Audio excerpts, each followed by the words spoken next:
আসসালামু আলাইকুম প্রিয় দর্শক, আমি ডাক্তার মোহাম্মদ আবু তাহের। তো অনেক সময় আমরা আমাদের ওজন কমানোর জন্য বিভিন্ন রকম ডায়েট ফলো করি, আমরা বিভিন্ন চেষ্টা করতে থাকি। তো এই ডায়েট মেনটেন করতে গিয়ে আমাদের শরীর ওজন কমার পাশাপাশি অনেক সময় আমাদের মাসেলও কমে যায়, অর্থাৎ মাসেল লস হয়ে গিয়ে মাসেল অ্যাট্রফি হয়ে যায়, ফলে আমাদের বিভিন্ন রকম সমস্যা দেখা দেয়। এই জন্য প্রিয় দর্শক, এই ভিডিওতে আজকে আমরা জানবো যে ওজন কমানোর পাশাপাশি আমার মাসেল যেন ঠিক থাকে, মাসেল সুস্থ থাকে। আর যদি মাসেল যদি নষ্ট হয়ে যায়, মাসেল যদি লস হয়ে যায়, আমাদের শরীরে বিভিন্ন উপসর্গ দেখা দিবে। যেমন আমার শরীর শক্তি কমে যেতে পারে, আমাদের দুর্বলতা দেখা দিবে, অল্পতেই ক্লান্তি বোধ হবে, এমনকি আমাদের হাড্ডি ক্ষয়, অস্টিওপোরোসিস, ফ্র্যাকচারের ভয় থেকে যাবে, এবং আমাদের নিউরোলজিক্যাল যেই সমস্ত প্রবলেমগুলো দেখা দিতে পারে, এমনকি আমাদের রোগ প্রতিরোধ ক্ষমতা কমে গিয়ে আমাদের শরীরের চামড়াগুলো ঝুলে যেতে পারে। যে প্রিয় দর্শক, অবশ্যই আপনার শেষ পর্যন্ত দেখবেন। আমরা দেখাবো কোন খাবারের দ্বারা কিভাবে মেনটেন করলে আমাদের শরীর ওজন কমবে কিন্তু আমাদের মাসেলগুলো ঠিক থাকবে।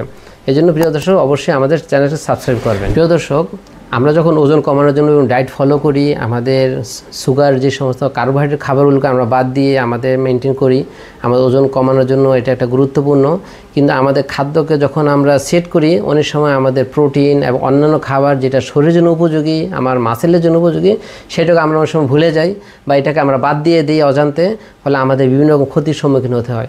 এই জন্য আমরা অবশ্যই খাবারের সময়, ডায়েটের সময় আমরা খেয়াল রাখবো যে এই খাবারগুলো আমাদের মাসেলগুলো যেন ঠিক থাকে, সেগুলোকে যেন মেনটেন হয়। বিশেষ করে প্রোটিন জাতীয় যত খাবার আছে, যেমন মাছ বা গরু গোশত, এই দেশি মুরগি, ডিম জাতীয় যত প্রোটিন জাতীয় খাবার আছে, এটাকে আমরা ঠিক রাখবো। এটা আমার ওজনকে বাড়াবে না, বরং আমার মাসেলগুলোকে ঠিক রেখে আমার অন্যান্য ওজন কমানোর জন্য সহায়তা করে। এর প্রিয় দর্শক, আমরা জেনে নেই আমাদের শরীরে যে মাসেলের যে গঠন সেটা কীরকম। অর্থাৎ আমাদের শরীরে মাসেলের ভিতর প্রায় 70 থেকে 75 ভাগই পানি থাকে এবং 20% অর্থাৎ 20 ভাগ পর্যন্ত প্রোটিন থাকে। অর্থাৎ যদি শরীরে কোনোভাবে পানির শর্ট হয়ে যায় বা প্রোটিনের শর্ট হয়ে যায়, তখন আমার মাসেলগুলো ড্যামেজ হতে পারে, ক্ষতিগ্রস্ত হতে পারে। এই জন্য একজন সুস্থ মানুষের জন্য প্রতি কেজি ওজনের জন্য প্রতি বেলা 30 থেকে 40 মিলিলিটার পানির প্রয়োজন। অর্থাৎ একজন 70 কেজি ওজনের ব্যক্তি প্রতিদিন প্রায় 2.1 লিটার থেকে 2.8 লিটার পানি তাকে পান করতে হবে। এটাকে মেনটেন করতে হবে অবশ্যই।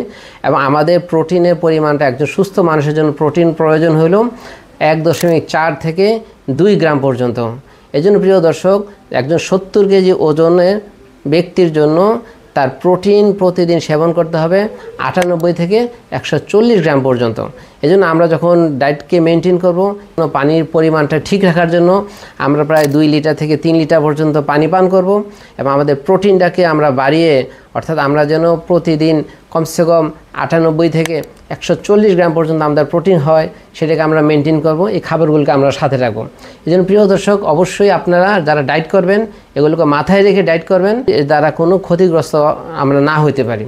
তো প্রিয় দর্শক, এই জন্য আজকে এই পর্যন্তই, এবং আপনারা অপরকে অবশ্যই এই বিষয়গুলো সচেতনতার জন্য শেয়ার করে মানুষকে জানিয়ে দিবেন। ধন্যবাদ।